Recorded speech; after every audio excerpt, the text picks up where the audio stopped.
আসসালামু আলাইকুম এভরিওয়ান। মিশোতে সবাই নেট প্রফিটের টাকাটা অ্যাডভার্টাইজিং এ খরচা করে দেয়, তারপরে তার প্রফিট মার্জিন সব শেষ হয়ে যায়। অর্ডার আনার জন্য অ্যাডভার্টাইজিং এ খরচা করা বুদ্ধিমানের কাজ, বা কিছু রুলস মেনে চলতে হবে। যদি আপনারা রুলস মেনে চলেন তাহলে অবভিয়াসলি আপনার কম ইনভেস্ট করে বেশি পরিমাণে প্রফিট অ্যাচিভ করতে পারবেন। আজকে আমি সেটাই দেখাবো কিভাবে আপনারা সঠিক নিয়মে অ্যাড চালাবেন ও কি রুলস মেনে চলবেন যেন আপনাদের কম ইনভেস্ট করে বেশি পরিমাণে প্রফিট অ্যাচিভ করতে পারেন। তার আগে আপনাদেরকে আমি বলে দিই, আমি আমার নিজের রেজাল্ট দেখাবো, তারপর আপনাদেরকে আমি বলবো কিভাবে আপনারা সঠিক নিয়মে অ্যাড চালাবেন। তাহলে চলুন বেশি কথা বলি, চলে যাই কম্পিউটার স্ক্রিনে। ফাইনালি চলে এসেছি কম্পিউটার স্ক্রিনে। চলুন আমি আমার রেজাল্টটা দেখিয়ে দিই, তারপরে বলবো কিভাবে অ্যাডভার্টাইজিং রান করবেন। ব্যাস, এই দেখেন 24 টাকা লাগিয়ে 4টে অর্ডার এসছে ও 647 টাকা রিভিনিউ হয়েছে ও 26 ROI। খুব ভালো, খুব ভালো। তারপরে দেখেন আর একটা দেখাই আপনাদেরকে আমি। এই দেখেন, এইটাও আমি একবার আপনাদের ডিটেলস দেখিয়ে দিই। একটুকুন দাঁড়ান। অ্যাড স্পেন্ড করেছি 415 টাকা ও রিভিনিউ হয়েছে 5953 টাকা, ধরলাম 6000 টাকা। অসাধারণ ভাই, অসাধারণ। আরও এসছে 14, খুব ভালো, খুব ভালো। অ্যান্ড ভিউ গিয়েছে 79,000 অ্যান্ড ক্লিক পড়েছে 1500। তারপরে অর্ডার এসে 30টা। খুব খুব ভালো, অসাধারণ, অসাধারণ। এটা আমি কন্টিনিউ রাখিনি কারণ আমার আউট অফ স্টক হয়ে গিয়েছিলো, সেই কারণে আমি আর এই অ্যাডটা কন্টিনিউ রাখিনি। তারপরে আপনাদেরকে আরেকটা কথা বলে দিই, কি করলে আপনার অ্যাড চালালে আপনার অ্যাডের পারফরমেন্স খুব ভালো পাবেন। আপনারা চলে যাবেন প্রমোশনে, যাওয়ার পর আপনার অফার অপশানে চলে যাবেন। যাওয়ার পরে আপনারা প্রতিটা ক্যাটালগে অফার রান করবেন।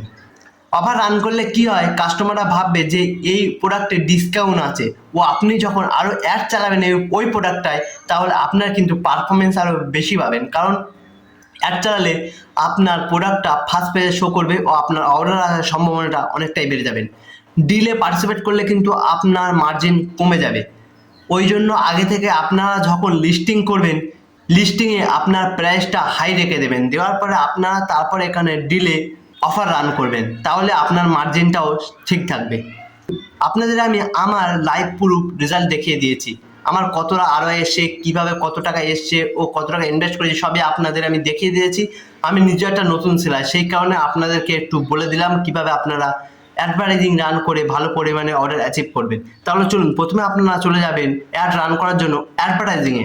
যাওয়ার পর আপনারা ক্রিয়েট নিউ ক্যাম্পেইন অপশানে চলে যাবেন। যাওয়ার পর আপনার ROI প্লাস করতে পারেন বা সিপিসি করতে পারেন। ROI প্লাস তখনই করবেন যখন আপনার প্রোডাক্টে রেটিং রিভিউ থাকবে, তারপর আপনার ROI করবেন, তাহলে বেশি পরিমাণে রেজাল্ট অ্যাচিভ করতে পারবেন। প্রথমে আপনারা যদি নতুন সেলার হন, আপনার যদি রেটিং রিভিউ না থাকে, তাহলে আপনারা সিপিসি করে নেবেন। নেওয়ার পরে আপনারা এখান থেকে প্রোডাক্ট সিলেক্ট করে নেবেন। একটুকুন দাঁড়ান। ফাইনালি আমার প্রোডাক্ট চলে এসেছে, এখান থেকে আপনার প্রোডাক্ট সিলেক্ট করে নেবেন। সিপিসি 31 পয়সা নিচ্ছে, আপনারা এখান থেকে কমাতেও পারেন 30 পয়সা। দেখেন লো ভিজিবিলিটি, অত ভিজিবিলিটি দিচ্ছে না, সেই জন্য আমি আর 1 পয়সা বেরিয়ে দেবো। ব্যাস, 31 পয়সা, গুড ভিজিবিলিটি। তাহলে আমি পারফরমেন্স ভালো পাবো। আপনারা যেটা রিকমেন্ড করবেন সেটা করবেন, তাহলে আপনিও পারফরমেন্স ভালো পাবেন। আপনাদের মনে হয় 28 টাকা 27 টাকা এরকম দেখাবে। আমি এখানে অ্যাড চালিয়েছি, সেই কারণে আরও বলছে আরও একটু বেশি পয়সা বাড়ান, তাহলে আপনার প্রোডাক্টটা অর্ডার আসার চান্স আরও বেশি হবে। চলুন আমি ক্লিক করে নেই। নেওয়ার পরে আপনারা এখান থেকে বাজেট সিলেক্ট করে নেবেন। আর একটা ভালো কথা আপনাদের বলে দিই, আপনারা একটা ক্যাম্পেইনে 5-6 ক্যাটাগরি আপলোড করবেন না। আপলোড করলে কি হয়, অ্যালগরিদম বুঝতেই পারবে না কোনটা কার কাছে পাঠাবো। তাই একটা ক্যাটাগরিতে একটা ক্যাম্পেইন তৈরি করবেন। 4-5টা যখন লিস্টিং করবেন একটা ক্যাটাগরিতে একই প্রোডাক্ট, তাহলে ওই একই প্রোডাক্টটা একটা ক্যাম্পেইনের মধ্যে রাখবেন। রাখার পরে তারপর আপনারা এখানে বাজেট সিলেক্ট করে দেবেন, ডেইলি ক্যাম্পিং বাজেট সিলেক্ট করে দেওয়ার পরে আপনার এখানে 300 সিলেক্ট করতে পারেন, 330 আছে, ওকে, কোনো সমস্যা নেই। তারপর স্টার্ট ডেট, কবে থেকে আপনারা চালু করতে চান সেটা সিলেক্ট করে দেবেন। এখানে টাইমটাও সিলেক্ট করে দেবেন। তারপর দেওয়ার পরে আপনারা এন্ড ডেট সিলেক্ট করে নেবেন, কবে শেষ হবে। দেখেন এইটা do not select any end date, কোনো এন্ড ডেট সিলেক্ট নেই, মানে সারা জীবন যতদিন আপনি অনলাইনে ব্যবসা করবেন চলতেই থাকবে, চলতেই থাকবে, চলতেই থাকবে। তাই অবভিয়াসলি এইটা মনে করে সিলেক্ট করে নেবেন, না হলে কিন্তু সব দিনা শোধ হয়ে যাবে একদম। বুঝতেই পেরেছেন। চলুন আমি অক্টোবর করে দিই, আর জুলাই করে দিই, জুলাই 30 তারিখ। ওকে, দেওয়ার পরে আপনারা ক্রিয়েট অ্যাড অপশানে ক্লিক করে দেবেন। তারপরে আপনার ক্যাম্পেইন সেট হয়ে যাবে।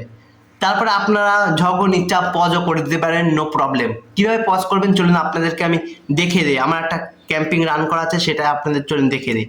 এরপরে চলে যাই, যাওয়ার পরে দেখেন এখানে ডিটেলস অপশানে ক্লিক করে দেবেন। দেওয়ার পরে দেখেন ওপরে লেখা আছে পজ ক্যাম্পিং, অপশানে ক্লিক করে দেবেন, আপনার ক্যাম্পিংটা পজ হয়ে যাবে। এইরকমভাবে আপনারা আপনার অ্যাডটা রান করতে পারেন, গুড রিটার্ন পাবেন। তাহলে আজকের ভিডিওটা এই পর্যন্ত। আর হ্যাঁ, ভিডিওটা যদি ভালো লেগে থাকে তাহলে অবশ্যই একটা লাইক করে দেবেন, আর কোনো রকমের ডাউট বা কনফিউজ থাকলে অবশ্যই কমেন্টে জানাবেন। দেখা হবে আপনাদের সাথে নেক্সট একটা ভিডিওতে। ভালো থাকুন, সুস্থ থাকুন, আসসালামু আলাইকুম।